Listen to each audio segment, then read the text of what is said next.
Hey guys, and welcome back to another flashlight review. Today we are going to be looking at the Workhorse DL02, and it wasn't so long ago that I actually reviewed the Sofone SD06, and what I didn't realize until recently is that Workhorse also have their own version in the DL02. And if you guys had watched my previous review on the SD06, I was pretty impressed, and though both of these lights have practically the same driver, LED, and reflector, there are a few important reasons why you'd want to get the DL02 instead. So do hang around if you want to find out more. And guys, full disclosure, Workhorse provided me a sample of the DL2 for this review. However, as always, I'll provide my unbiased opinion of this light. So let's have a look at what you get in the box. Of course, you get the old light itself, and Workhorse include a 21700 cell battery, 5000 milliamp hours as well. It's definitely going to carry you through the night, and it's a flat top. Not sure what's underneath the wrapping. And if we have a look inside the box, you get a few different accessories as well. So you get the instruction manual, and if you want to pause the video too, you can do so. Have a read of that. There's a couple of these O-rings, spare O-rings, pretty chunky O-rings as well, and USB-C charging cable, pretty standard sort of stuff, and a chunky lanyard. So this one here is, this is a diving light. It's marketed as a diving light, so it's important to have a proper lanyard to sort of grip on, hold on to, especially since there's not really any knurling on this light. And Workhorse also include a battery charger for that 21700 cell. Just got to plug in that USB-C cord there. All right, so I wanted to do a comparison with my other flashlights, and you can see here that with the SD06, Sofone SD06 and the DL02, Workhorse DL02, the general construction there you can see is quite similar. Of course, there are some differences in the knurling. It's pretty smooth here. But if you look down the bezel, pretty much identical driver as well. And, there are some differences here. You see with the SD06, there's actually a lock function there, and then you sort of click through the different modes, whereas with the DL06, you can flip directly to these different modes, low, medium, high, but there is no electronic lockout. And let's have a look comparing it to some of my other lights as well. The Convoy M21B, it's even a little bit smaller than the M21B. Okay, bezel is pretty much identical. And here I've got my Nitecore P23i, which has a smaller bezel, but is a bit longer. So suffice to say, I think this is probably one of the smallest SFT70 flashlights that I own. Even comparing it to my Convoy S2 Plus, it's not a stretch to be able to pocket this one in your jeans. Okay, so here is a little close-up of the DL02, and you can see the overall machining is pretty good. There's no visible imperfections on the light. It's very smooth, and you don't see any rough or sharp spots, which is always welcome. And yeah, for the price that you pay for this light, I'd say it's the quality of the construction is pretty good. And yeah, the body you can see is machined from two parts. So you've got the head and the battery tube here. You can see here in the head, there's a bunch of cutouts there for heat dissipation. And it is surprising that Workhorse haven't put any knurling on the battery tube. Presumably you're going to be using this in the water for those of you who are divers, but for people like me who just be using this as an EDC general flashlight instead, would have been good to have a little bit more knurling. The anodizing is smooth and slippery, slightly glossy. Got a single rotating switch here on the side, so you basically just switch it, move that switch there, where that arrow points, you activate that particular mode.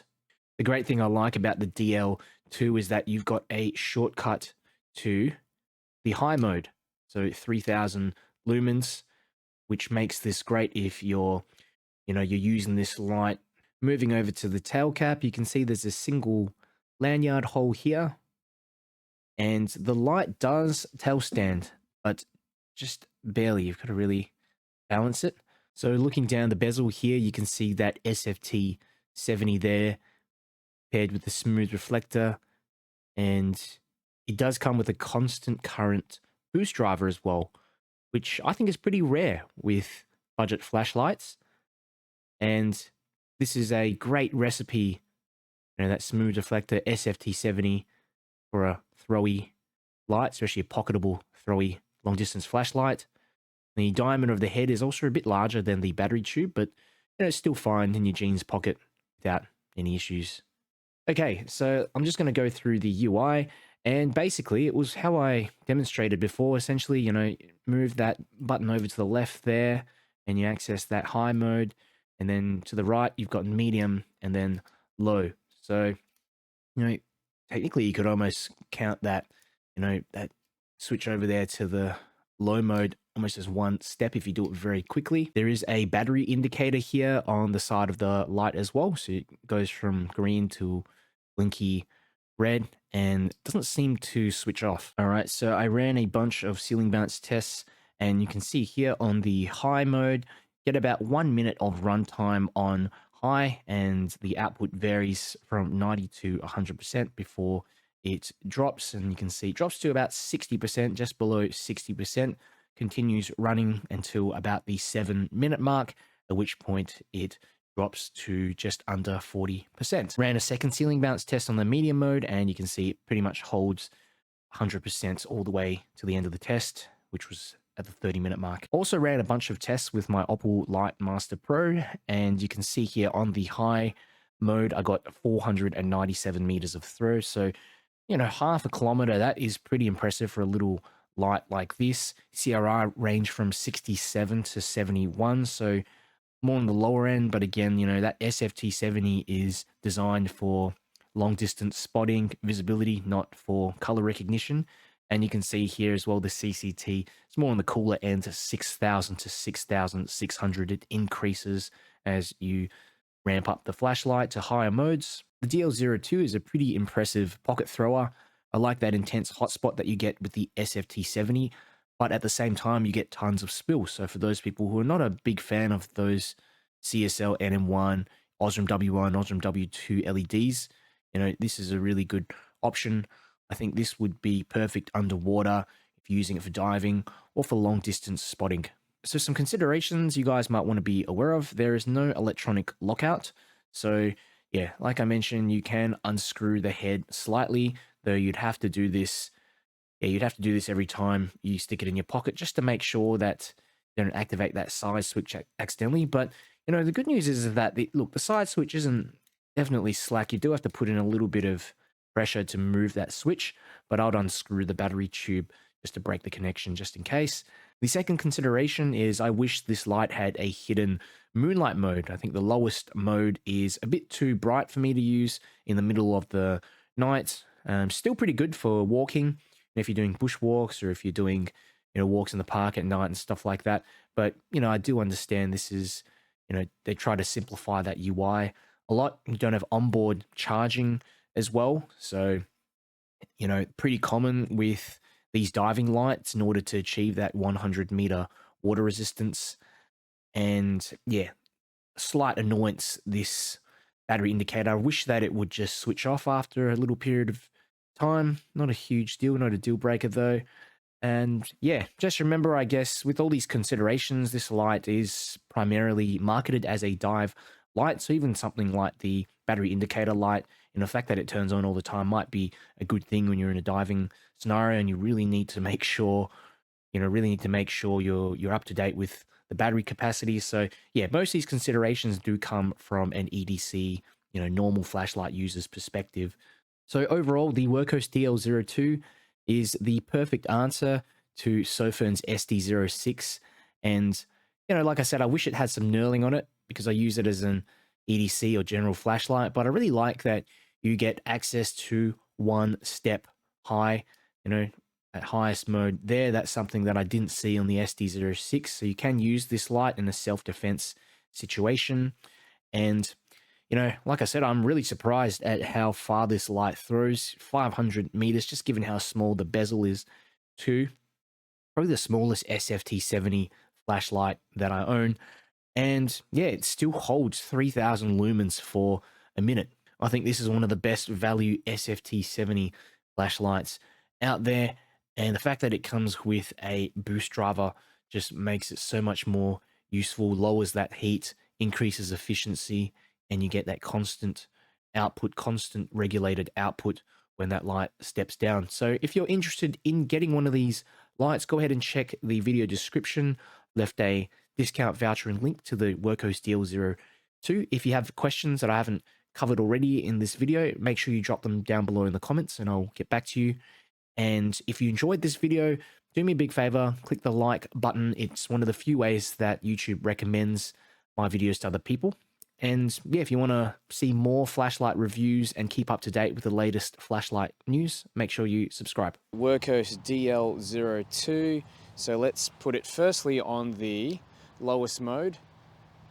There we go, lowest mode. Nice circular beam and easy to use up. Even just as a walking light, this is more than necessary really. And let's bump it up a notch to the medium. And even the medium, as you can see, manages to reach all the way to the back of those trees. Definitely to the center of that field. A little bit sketchy at the back of those trees. I mean, it does hit them, but it's not 100% completely dark at the moment, so it is more difficult to see. But it, yeah, definitely is reaching the end of those trees, especially that little clearing there. Okay, let's go to the highest mode and look at that.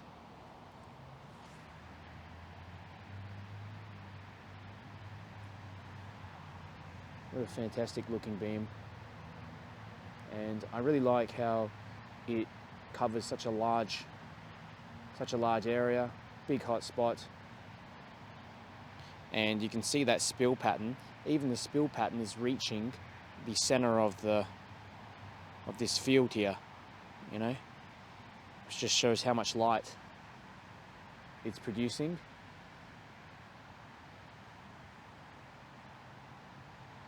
Okay. I mean, for everything up close, just so easy, but we'll just switch back to the low mode. Yeah, in fact, even the low mode, I'm able to see it tint the trees, just barely tint the trees out the back as well. This would function really nicely as a spotting light or as just a general long distance flashlight. But I mean, it's still very useful considering that the spill pattern is just so bright and fairly wide as well. I'll go for a little walk and you'll be able to have a better look at the beam. And I've got the wireless mic on me, so you should still be able to hear what I'm saying. And you can see it kind of, look, it starts about maybe 8 feet or so in front of me. Okay. Maybe a couple of meters in front of me where the spill starts. So it doesn't have that kind of wide profile spill that you see on some of those TIR lens flashlights, but it does concentrate that spill a bit more around the hot spot, which for me anyway is preferred. I don't really need a super wide kind of floody beam.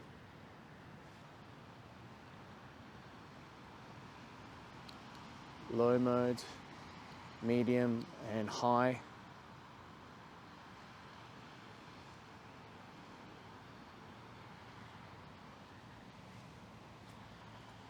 And it looks like it's starting to rain a little bit. You can see it picking up some of the rain.